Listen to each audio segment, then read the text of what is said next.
सुंदरबन के जंगल में टूनी चिड़िया रहती थी। उसके 2 बच्चे भी थे। पहले का नाम कुकू था और दूसरे का नाम कीकी था। उसका छोटा बेटा कीकी पढ़ने में बहुत तेज़ था, तो चिड़िया उसे शहर भेज देती है पढ़ने के लिए। मम्मा, कीकी की नौकरी कब लगेगी? वो वापस घर कब आएगा? बेटा, जब भी उसकी पढ़ाई पूरी हो जाएगी और नौकरी मिल जाएगी उसे, तब वो घर आ जाएगा।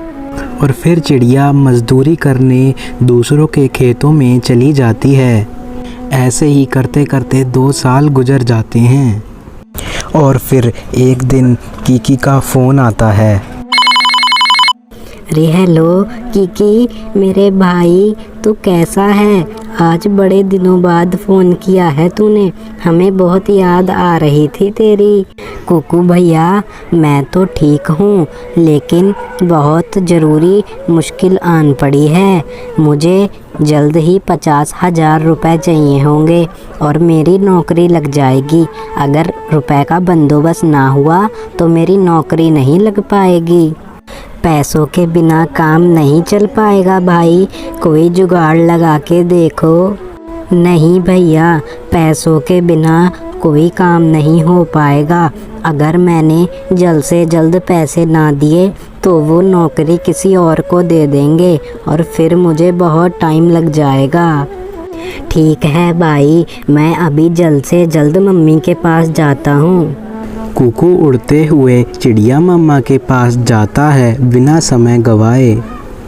अरे कुकू बेटा, आराम से, इतनी तेज उड़ के क्यों आ रहे हो?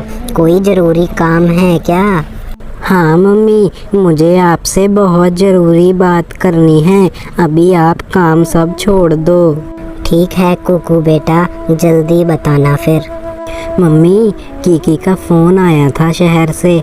वो कह रहा था मेरी नौकरी लग गई है, लेकिन मुझे 50,000 रुपये की ज़रूरत है। अगर हमने 50,000 रुपये ना दिए तो वो नौकरी किसी और को मिल जाएगी। मम्मी, हमें आज के आज ही उसे पैसे देने होंगे। हे भगवान, अब मैं एक दिन में 50,000 रुपये कहाँ से करूँगी? ये तो दुविधा आन पड़ी। मम्मी, आप कल्लू सेठ से मदद मांग के देखो, वो हमें पैसे ज़रूर दे देंगे। वो तो बहुत अमीर हैं। हाँ बेटा, तुम ठीक कहते हो, वही हमारे पास अब एक आखिरी सहारा है। मैं अभी जाती हूँ उनके पास। फिर चिड़िया उड़ते हुए कालू सेठ के पास जाती है मदद मांगने। हाँ चिड़िया, बताओ आज मेरे घर पे कैसे आना हुआ? कालू सेठ, मेरा बेटा शहर गया था पढ़ने, तो उसकी नौकरी लगने वाली है। उसमें 50,000 रुपये की ज़रूरत है। क्या आप मेरी मदद कर सकते हैं? वैसे तो मैं भिखारियों की मदद करता नहीं हूँ, लेकिन तुम्हारे बेटे की नौकरी लगने वाली है, इसीलिए मैं तुम्हें पैसे दे दूँगा, लेकिन 10% का ब्याज लगेगा उस पे। हाँ 10% ब्याज तो बहुत हो जाएगा कालू सेठ, थोड़ा कम कर लीजिए ना। नहीं चिड़िया, ब्याज कम नहीं होगा, लेने हैं तो लो पैसे, वरना दफ़ा हो। ठीक है कालू सेठ, फिर दे दीजिए पैसे, अगर कुछ नहीं हो सकता तो। चिड़िया वो सारे पैसे शहर भिजवा देती है कीकू के पास और फिर 2 साल हो जाते हैं। कीकू घर आता है। कीकू बेटा, तुम इतने सालों बाद घर आए हो, बहुत अच्छा लग रहा है। अब जल्दी ना जाना तुम शहर। नहीं मम्मा, मैं कल ही शहर के लिए निकल जाऊंगा, मुझे ऑफिस में बहुत काम पड़ता है। अच्छा बेटा, चलो कोई बात नहीं, लेकिन बेटा आपने थोड़े पैसे तो जमा करे हैं। वो कालू सेठ का 50,000 रुपये देना अभी बाकी है, उसका ब्याज भी बहुत बढ़ चुका है।